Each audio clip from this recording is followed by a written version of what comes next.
CEs, an overview. Presented for Mental Health and Human Services Counseling 5302 for Houston Baptist University. This lecture will include information and objectives regarding what are CEs, different criteria for CEs, how to select CEs or continuing education, different formats for continuing education, including virtual versus in-person, and other considerations, professional organizations, and professional providers for continuing education units. What are CEs? In short, CEs are continuing education. Many licenses and certifications require a certain number of continuing education hours per renewal cycle. For example, in the state of Texas, currently licensed professional counselors are required to complete 24 hours of continuing education for every 2-year cycle when they renew their license.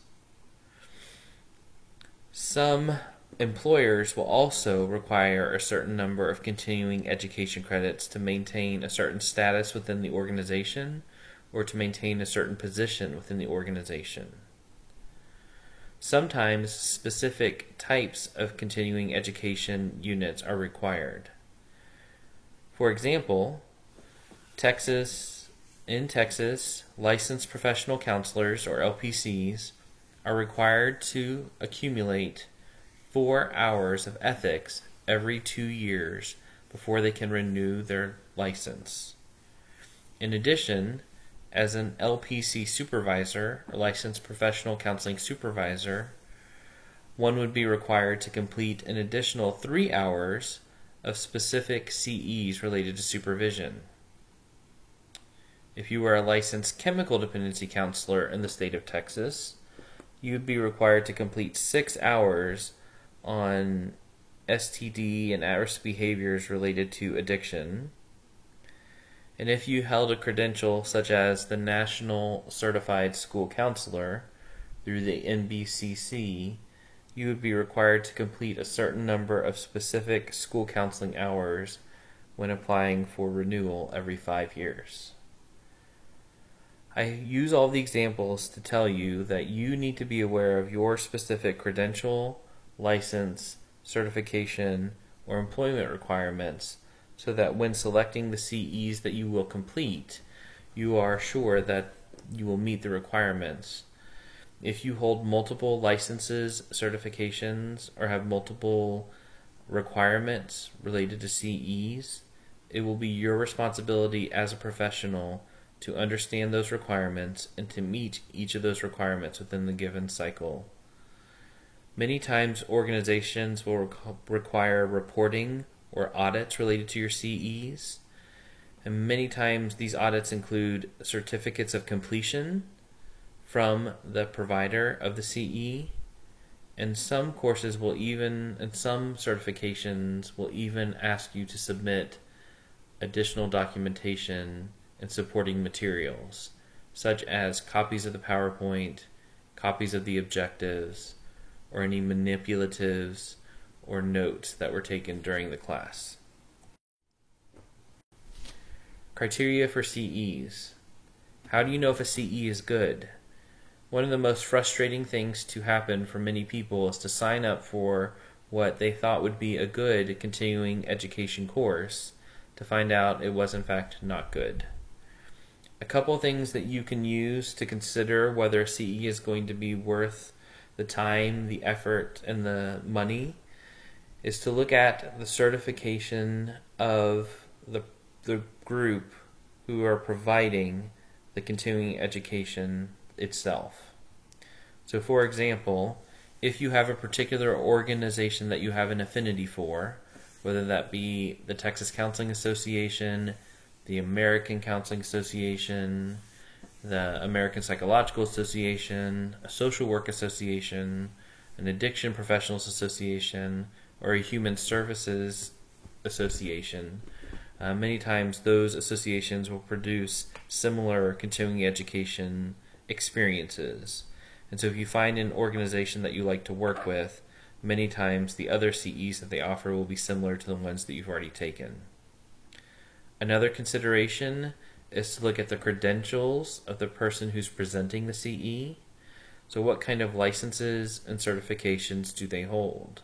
Are they similar to the one that you have, or are they very different? That will kind of give you an idea of the presentation, what will be included, and if it's something that you will enjoy. Many times if you find a presenter that has a similar background or educational experience to you, the information that they provide will be useful to you in a pretty pertinent way. You can also consider the education of the presenter. Are they someone who has gotten a doctorate or a master's degree in a specific field and has developed a really specific specialty? And where did they get their education? Do they work as a faculty member at a university? Are they a practitioner? Because that will probably also influence the kind of CE that they provide. Do the CEs that you are attending allow you to provide an evaluation at the end of the session? Many of the CEs that I provide or that I have attended, at the end of the session they ask participants to evaluate the person who presented the information, evaluate the information that was presented, and evaluate the effectiveness and the importance to practice for the information that was provided. Are learning objectives provided or a summary provided to help you select what courses you attend?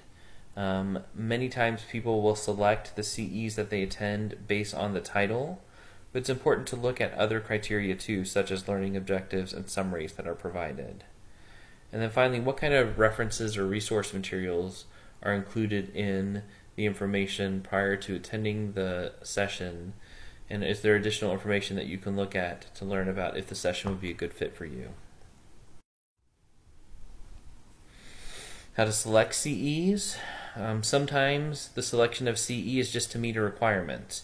There have been times in my professional career where I have known professionals who are within a very tight deadline to complete their CEs in order to renew their license. And so they're just looking to find CEs that are easily accessible that will meet the criteria that they need to renew their license. Sometimes people are more discerning and they look for CEs that are related to a specific topic of interest. This could include a specialty such as play therapy, art therapy, working with children, working with adolescents, working in the schools, working with addiction, or it could be an area that you're interested in learning more about. So a very pertinent example was during COVID-19, many mental health professionals turned to getting continuing education credits and providing telehealth services as mental health professionals, because it may not have been a field they were familiar with previously, but they were thrown into needing to provide those types of services for their clients. And so they started to take CEs in those areas in order to develop specialty or to grow as a professional in that area. Another consideration about selecting CEs are the availability and the cost. Some CEs you can find for free through certain organizations or at certain times of the year. Some cost significant amounts of money. And so it's important to balance what is the benefit of completing that CE. Some CEs will lead to additional credentials or will lead to some kind of specialty that you can then market or publish or use in your work. And other CEs are just CEs that you get to become more experienced and to learn more and to be able to renew your license and certification. For some people, it's really important to get the low cost or free CEs. And for other people, it's more important to get high quality CEs that will benefit them long term. And those are evaluations that you have to make as an individual. Formats for CEs, of course, there's virtual versus in-person. Many of you are familiar with the benefits of virtual versus in-person, so I'm not going to belabor those points. But when you selected a master's degree, did you select an online master's or an in-person master's degree? Why did you make that choice? Many people who select virtual like the flexibility, like the cost. Usually online is a little bit cheaper, and like the availability of more resources and more information. Whereas in person, You get to network more. You get to see the person that's presenting. You get to be part of in a room where those hours count because you're physically in the room. Whereas a virtual CE, you might have to take a test at the end of the hour of reading or watching videos to make sure that you were fully attentive and aware of what happened during those sessions. In virtual CEs, they come in a lot of different formats that can include reading and taking a test, watching videos and then taking a test, attending live streaming and participating throughout a presentation, either through polling activities or other activities, or modules that you have to complete with activities embedded in the modules. For in-person, a couple of different formats for in-person CEs include conferences, workshops, and seminars. And many times it's a group of people that gather together in a room, hear a lecturer, or participate in some kind of activity, and then get credit for the amount of time that they spent in the actual CE itself. Finally, there's some other considerations are professional organizations, professional CE providers, and just a couple other things to think about. Many times professional organizations will have CEs either in person or virtually. And as I mentioned earlier in the presentation, if there is a professional organization that you align with or that you are a member of, they will sometimes have low cost or free CEs for the people that have joined their organization. So it's good to potentially look at them for completing your CEs for this class. There are also professional providers of CE. So some professional providers include organizations such as PESI, P-E-S-I. They provide all kinds of mental health and human service continuing education credits that are offered virtually. And so it's just a matter of finding the CE provider that's going to be the best fit for you. And then other considerations, there have been times in my professional career where I really needed to complete some specific hours. And so I would work with an organization to have the organization help co-sponsor a CE in that area, whether it be a supervision or an ethics or a play therapy or a school counseling session. And so being active in a local, state, regional, or even national organization can allow you the opportunity to work with that organization when they release their schedules and release the CEs that they work with to provide CEs that will be useful for you as a professional. So these are just some considerations when selecting CEs and how to go about and look at them and figure out which ones are the best ones for you. At the end of the day, it's a personal choice, and you can decide to attend a conference or decide to complete CEs online. But the bottom line is continuing education credits have a lot of benefit for us as professionals to keep us current in our field, to keep us perpetually learning, and to help us maintain specialties that we have or to grow in new areas as a professional.